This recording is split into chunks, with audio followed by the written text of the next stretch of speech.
नमस्कार। शुभ रतुड़ी एनालिसिस में आपका स्वागत है।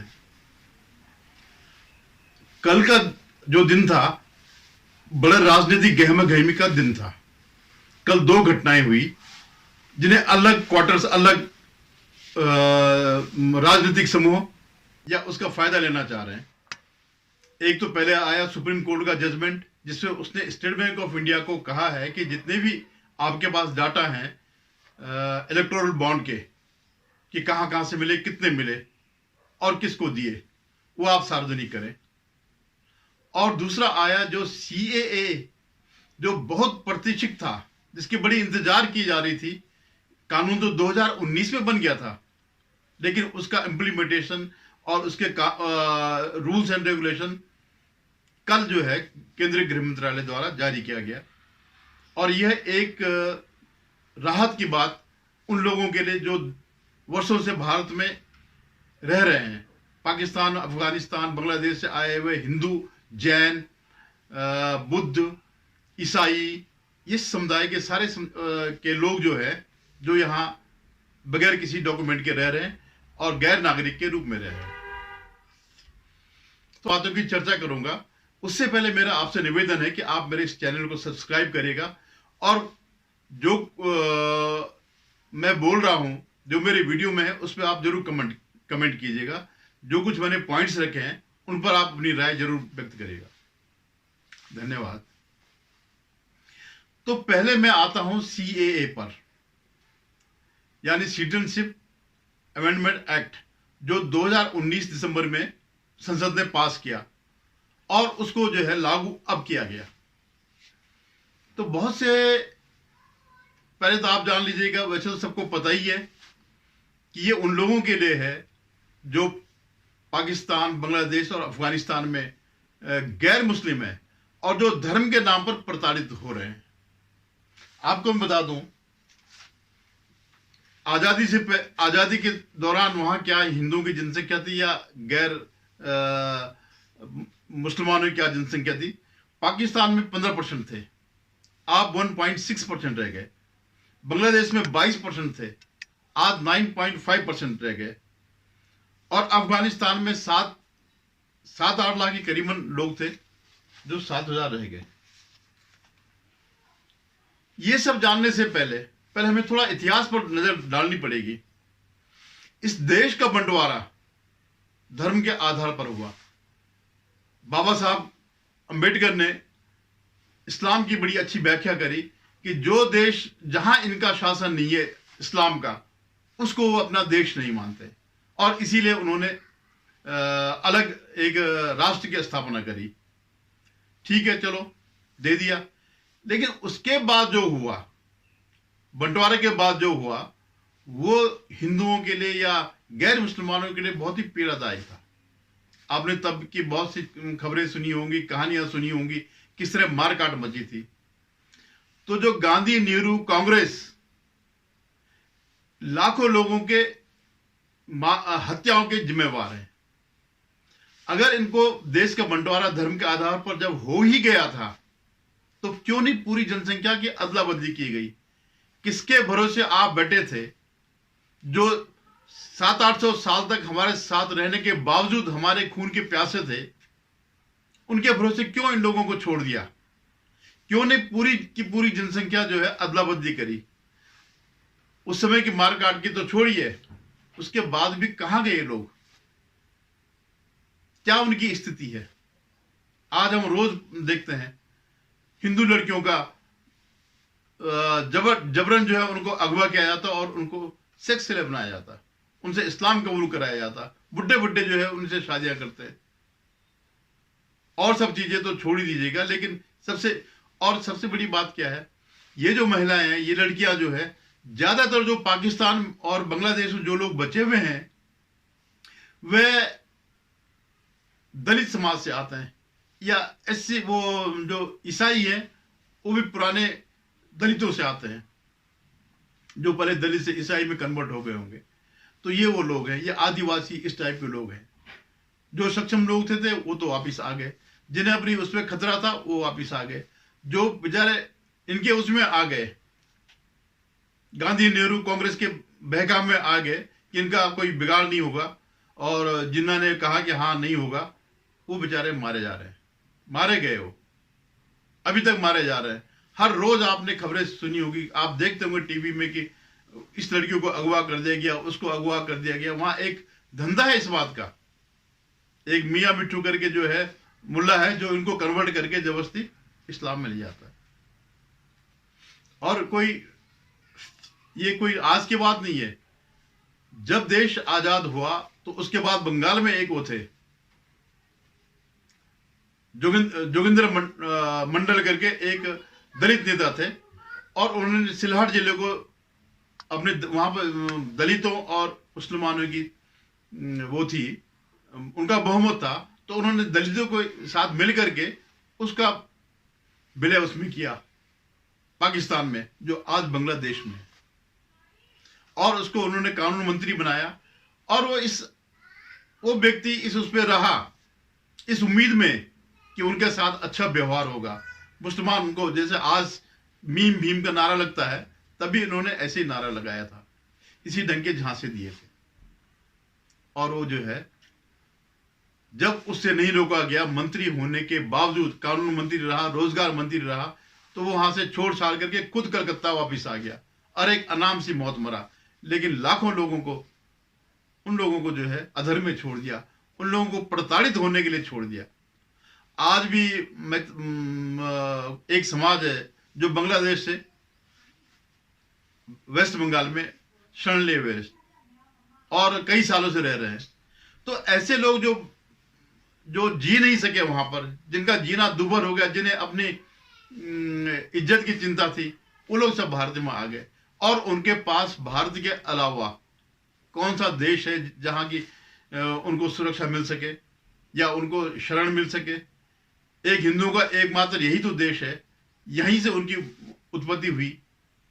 तो वो जो है चोरे छिपे किसी बहाने से ऐसे करके जो है वो भारत में आ गए और फिर वापस पाकिस्तान नहीं गए। तो जो सीए कानून है, तो उसमें यही है कि 2014 से पहले जो लोग आ गए हैं उनको यहाँ की स्थायी नागरिकता दी जाए। उनको सारे वो मिलेंगे, लाभ मिलेंगे जो भारत के एक आम नागरिक को मिलते हैं। आज वो दिल्ली में कहीं झुग्गी झोपड़ियों में न पानी न बिजली न कुछ पड़े हुए हैं बेचारे। और आपको याद होगा कि जब सीए 2019 में जब ये कानून बना था, संसद से पास हुआ, तो किस तरह से विपक्ष ने इसका विरोध किया, इन लोगों की आड़ लेकर के, जो मुस्लिम नेताओं की आड़ लेकर के, और दिल्ली को जला दिया था।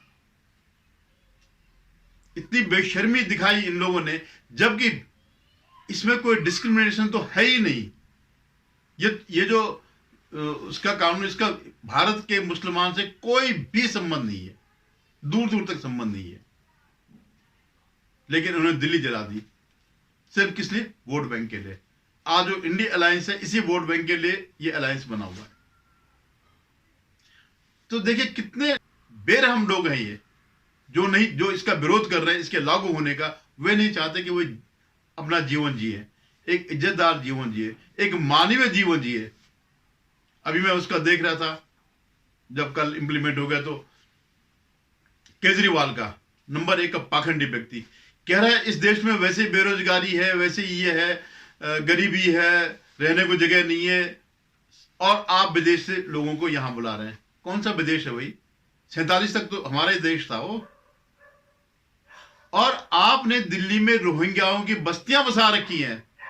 जो लाभ यहां के लोगों को मिलना चाहिए था, वो आप उनको दे रहे हैं, घर उनको दे रहे हैं, राशन उनको दे रहे हैं, फ्री का राशन दे रहे हैं, सब कुछ दे रहे हैं, और तो और पहचान पत्र दे रहे हैं, वो कुछ नहीं। लेकिन 50-60 हजार जो लोग यहां पर हैं, उनको उनके यहां आने पर, उनको नागरिकता देने पर आपको मिर्ची लग गई।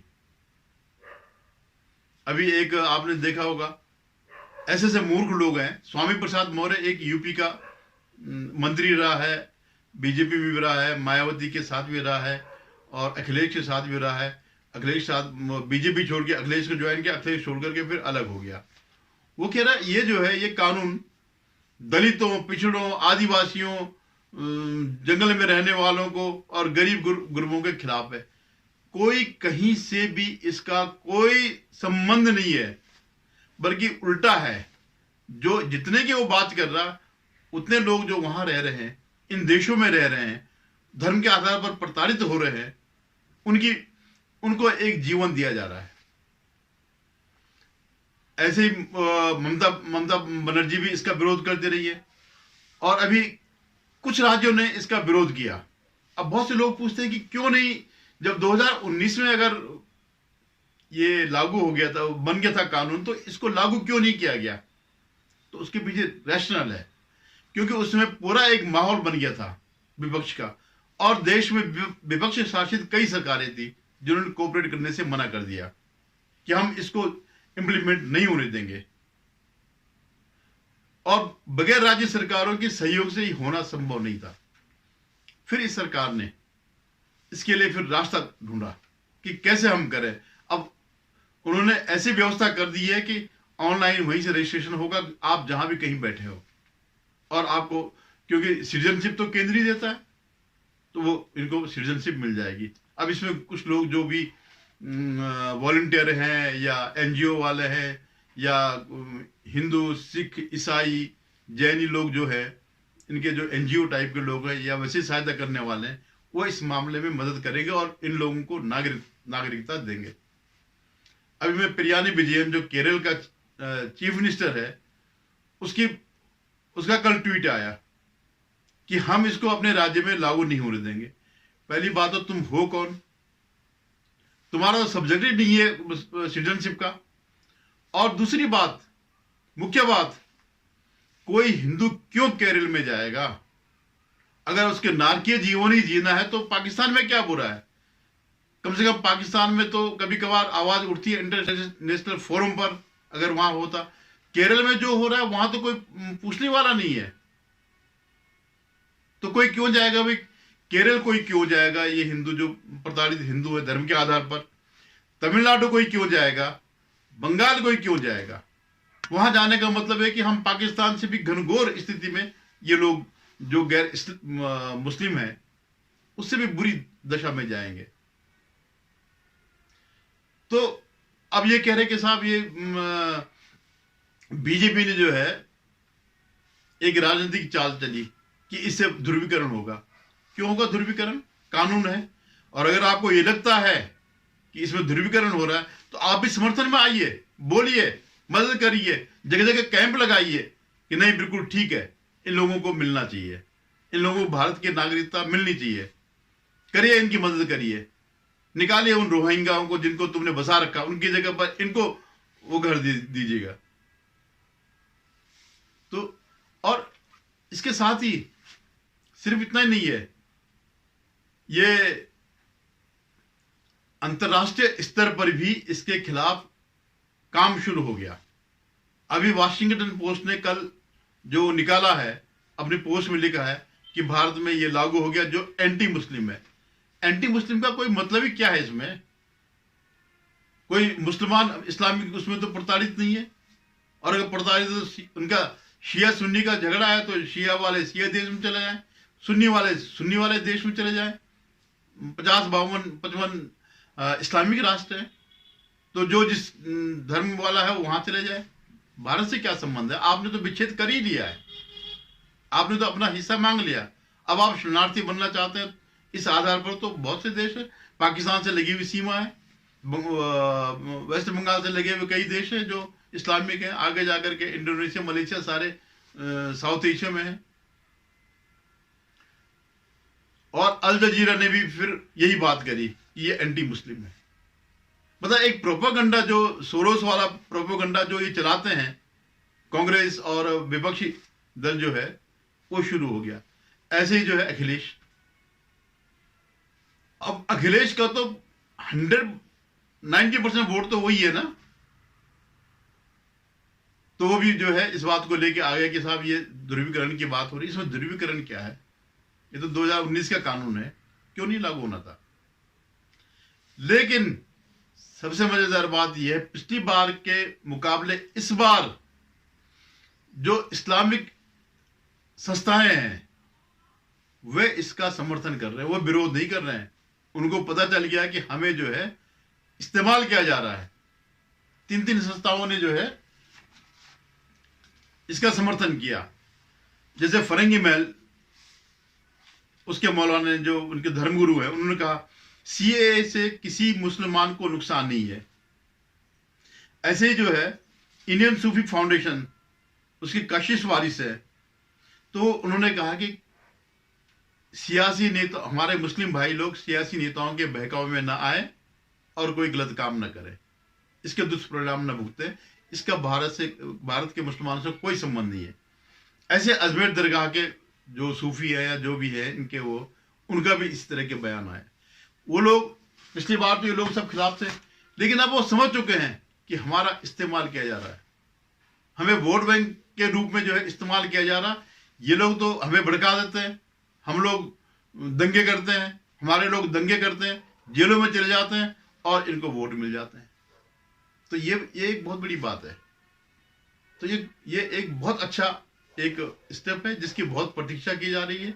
और मैं तो ये कह रहा हूं कि 2014 क्यों, उसके बाद भी अगर आना चाहे वहां के लोग, आखिर वो हमारे ही लोग हैं, उनको आने दिया जाए उसके बाद भी, 2014 के बाद भी।